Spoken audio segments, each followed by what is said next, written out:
Hello everyone, my name is Cedric Shultz. I'm Patrick Lindwall. And I'm Chad Martin. And we are Kinetic Corp. Today we're going to be discussing our group and what we've learned over the past few months.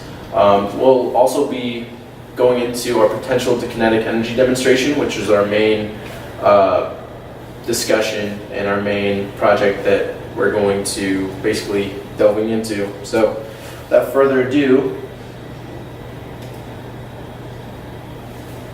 alright, so we're going to go over what we're going to be summarizing in the DP1. So what we have in our report is our progress plan, which is going to cover our progress over the last few months. So it's going to include our Gantt chart, all the flow diagrams, dates, deadlines, things like that.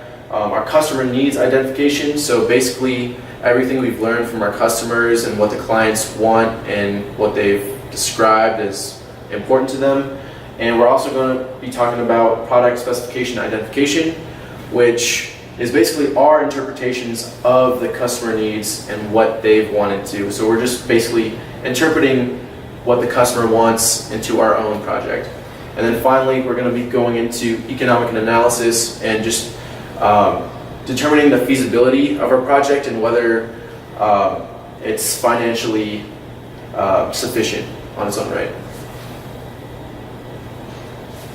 So this is the breakdown of how we managed our project and how we're going to manage our time. So this is our Gantt chart, which shows how we're lining each of the tasks that we're going to have to complete before we ship out this product. First of all, we're going to have to do the identification of customer needs and target specifications. And then we finish up with the presentation of the final results, the B-testing. Each of these tasks are organized in a certain way. Some are series and some are parallel. The parallel tasks are grouped together and have the same prerequisite task, whereas the series tasks have one and then another right after. There's a line that denotes the critical path in red, and that shows the quickest way that we can get to completion. If need be, if we run out of time in a certain piece or we go over in a certain task, we can cut down on some pieces, like the product architecture. We can bring that down from 2 to 1 week.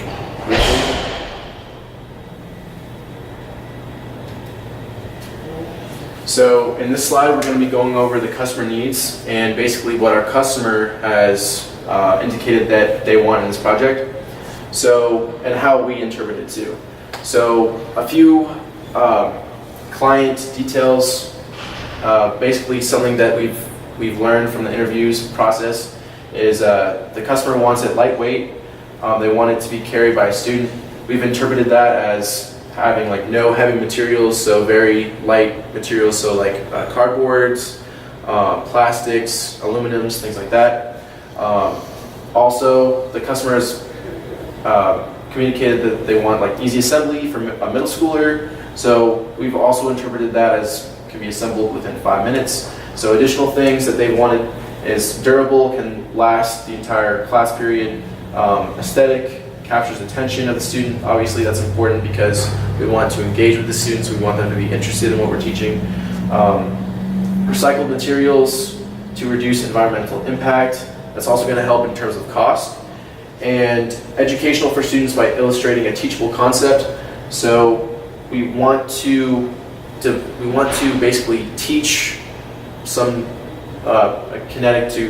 potential to kinetic demonstration. We want to teach that lesson, but we also want them to remember it and be engaged by that.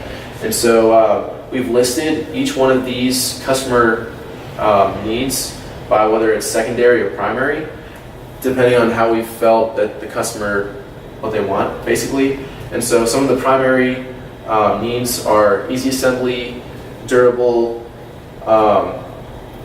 and demonstrates an interesting concept because, of course, we want to engage with the students and we want it to be appealing for 6th to 8th graders. So based on our customer specifications and needs, we came up with our target specifications, which is what we're going to use to design our product and market it. So listed in order of importance, we have it has to display captivating science concepts. So that means it also, along with showing the potential kinetic and transfer of energy, we want it to be engaging to students so that it's something they can pay attention to. Because in the classroom nowadays, kids are, they can't pay attention for as long as something, so we want to make sure they're engaged and they're learning to the best of their ability. And we want to make sure that it can run for an entire class period. We want to make sure that the teacher can depend on this product, not have to transfer to another mode of learning, and that they can use this for an entire class period to keep the students occupied. We want to make sure it looks good and captivates students. We want to keep, that's another part of keeping them engaged. We want to have an attractive product to our buyers. We want to make sure it can be assembled in under 5 minutes, because we don't want to waste time in the class. We want it to be easily deployed and put away by a teacher or student if need be. We want it to be lightweight. That also ties into the last point. So if it's stored in a closet or something, we don't want someone to hurt themselves or drop it and have it fall and break into so many pieces. So we're going to try and keep it under 25 pounds. And we want to keep the manufacturing costs down so we can get it to as many people as possible.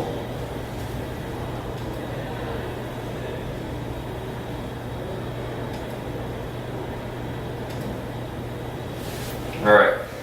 So from our target specifications, we all came up with project proposals on our own. We then collaborated in the end and picked on one proposal. Mine was more of a customer-first methodology. We really wanted to work with the teachers, get this product out there for them, designed by them. This would make it higher quality, lower sales, but profit margin will be good. And in the end, more teachers are going to find out about our product and buy it. It's just going to take a little bit longer to get there. And we really wanted to make sure it's visual teaching and self-discovery.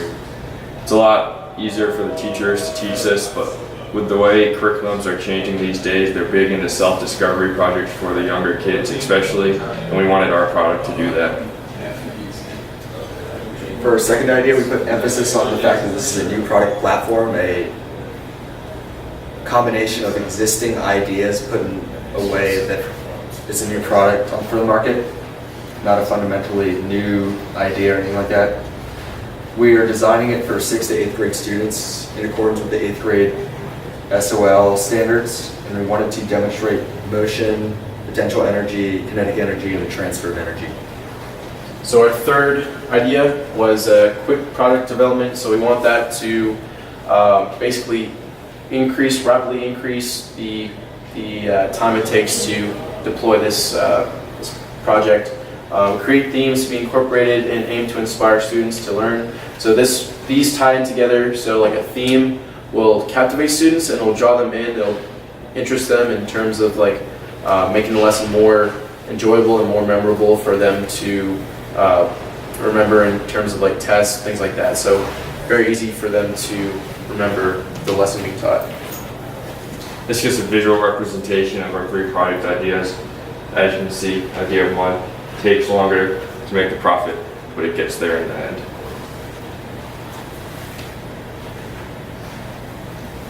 This is our product benchmark. This is the products that we're competing against. So this we took off the Target website. It's like a little sort of BRG-like thing. It's $25, has the same sort of ideas, the same concepts, but doesn't really go in depth or give the student any input where they can learn as effectively. We also noticed it was lower build quality, and we wanted to make it more suitable for a classroom environment.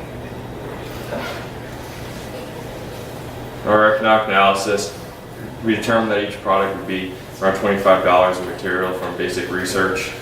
Then we noticed that our manufacturing cost would be another $25, determining a total variable cost for each product of $50. Then double that, we got a selling price of $100. This would make a break even of 200 parts per year with our $10,000 fixed cost. We're expected to sell around 500 products per year. So with a 200 part break even, this does give us some good leeway to work with, and we're hoping that it will be successful for our team. In conclusion, we're a high quality product that's service centered around the customer, competitively priced. $100 is a good price for a product in the classroom. It is designed strictly around our customer needs. They want to design this product that is for them. We are hoping to meet that goal.